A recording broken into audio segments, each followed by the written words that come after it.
I can't remember getting out of the bus and going into a kettle train, because we were put in a kettle train. I can't remember going, in the kettle, but I remember being in it because it was so dark.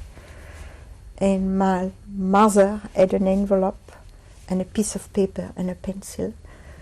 And she said to me, Madeleine, because she always called me Madeleine, Madeleine, look, when the train slows down, look at the name of the station and tell me, and I'll write it down for Daddy.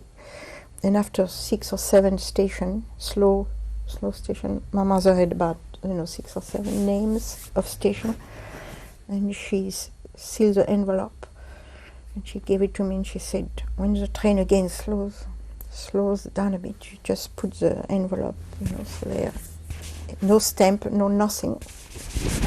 And somebody wonderful picked it up, and my father got it. And therefore, because of the name of the station, he realized we were going to the camp de Pithiviers. Okay, they sent me to Drancy. And Drancy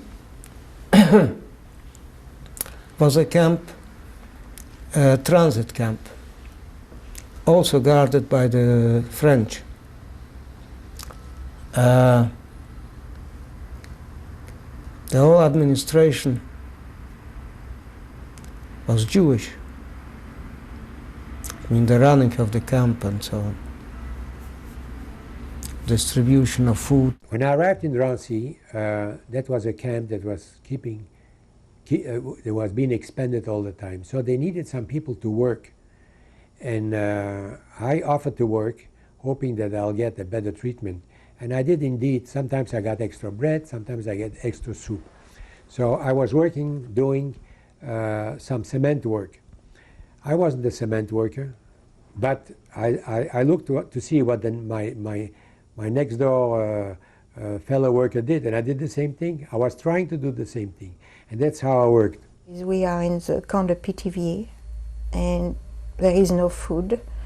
By then my mother has opened the tin of sardines, and I don't know where the sardines, but I inherited the sardine tin, and sometimes I could get a bit of water with bad beans in it. But I don't think I could even eat it. I couldn't eat beans. Until these days I can't eat beans, bad beans. Where did you sleep? We slept in little, what do you call them, bunks.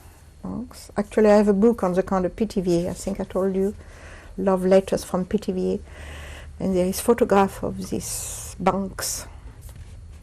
In my memory they seemed 3 times as big, but in the camp they looked quite low. A bunk, my mother and I were downstairs, and there were people above us.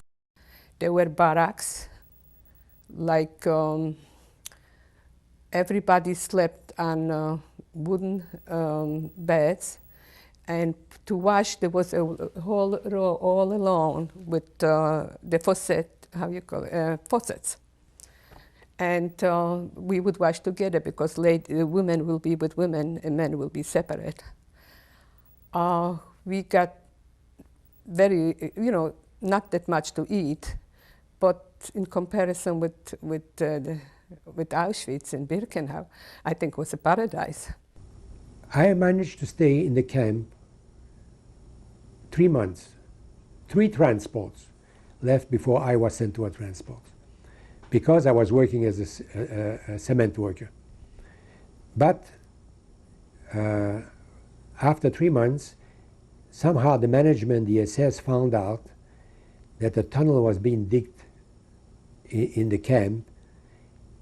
Nobody escaped because it was too early, but eventually the people would have escaped. But how this was told, we don't know. But that was the news. So for that reason, the SS decided to deport everybody, not only the regular transit prisoners, but also the workers, because this obviously was done by people that had access to tools. So my father must have known some people to do something. I don't know. I wish he would be alive and I could ask him. I have no idea. I probably knew at the time, but I didn't know. I don't know what he did or how he did. But 18 people were called out.